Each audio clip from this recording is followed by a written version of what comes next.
Okay guys, welcome back to the channel. So as many of you guys know, we're working on this BMW E63 with the N52 engine. And today's video is simply going to be about how to maintain your Vanos system on your BMW engine. Now this does apply for the N52, N53, N54, N55, even the N20s.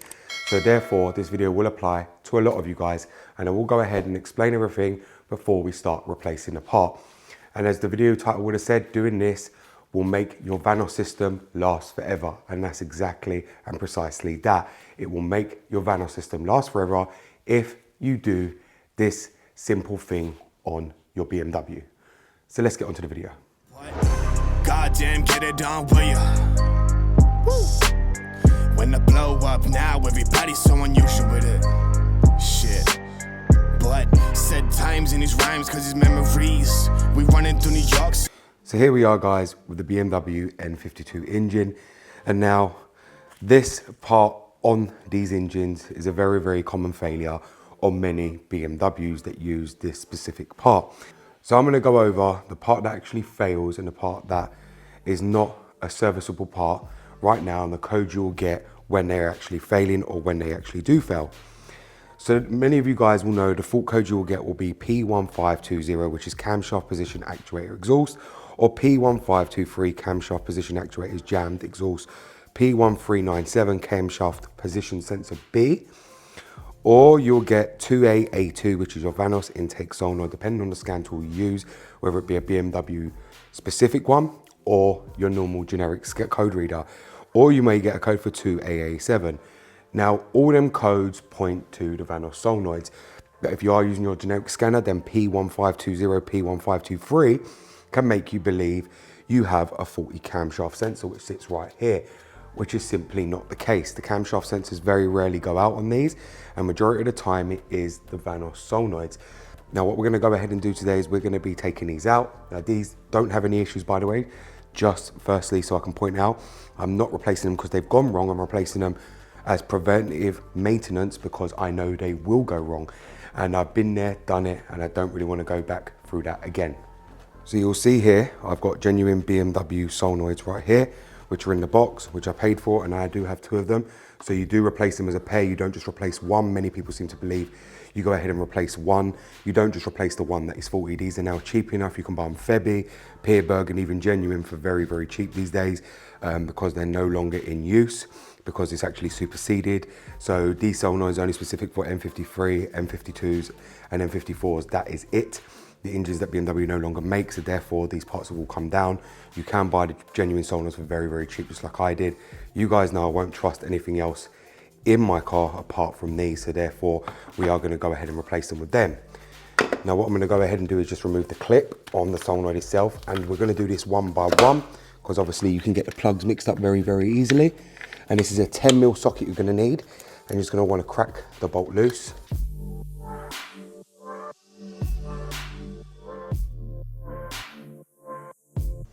And you can see right there, that is the screw. It's very, very tiny, so be careful with that.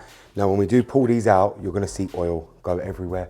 That's perfectly normal, because these obviously use oil pressure to actually deliver what they need to the actual Vanos system itself. So when we actually pull these out, you will see oil. So I have got tissue right there ready for when we actually pull them out. And you are gonna wanna just be careful, because they've got an O-ring as well. Make sure that comes with it when you actually pull them out. Just like that. And you can see there the oil that comes off them. Now the O-ring, not sure if it come off with it or if it's stuck in there, but we are going to put our finger in and get it. Like always, it does get stuck in there. So you can see there it was stuck. Now we are going to open our new one, which, as you can see, is sealed in the pack. And you can see there, it's got the BMW part numbers on them as well. You've got the O-ring on the solenoid as well. I would lubricate this O-ring before you stick it in. So I have lubricated it with just a bit of WD-40. You don't need nothing major for it at all. WD-40 will do the job just fine. And there we have it, guys, that one's in. And the easiest way of doing that is to actually put the O-ring in first.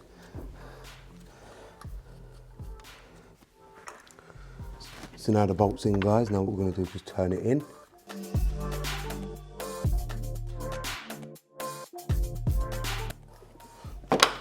tightly in. Now what we'll do is put this plug back on, just like that, and we'll move on to the next one.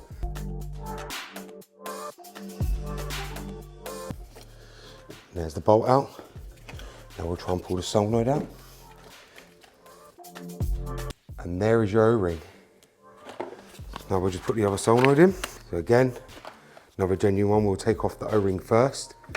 And then what we'll do is we'll pull it into its place, just like that. Make sure it ain't crushed or squashed in. And then we'll stick the solenoid in.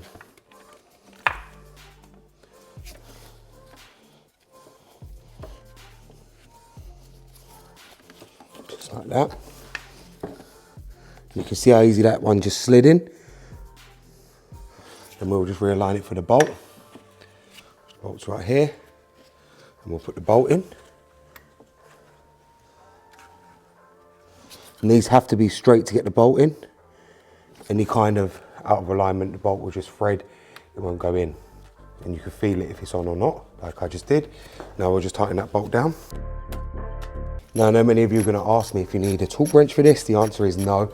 You should know when they're tightened down and when to not tighten it anymore. You cannot over tighten these bolts. They're only very tiny.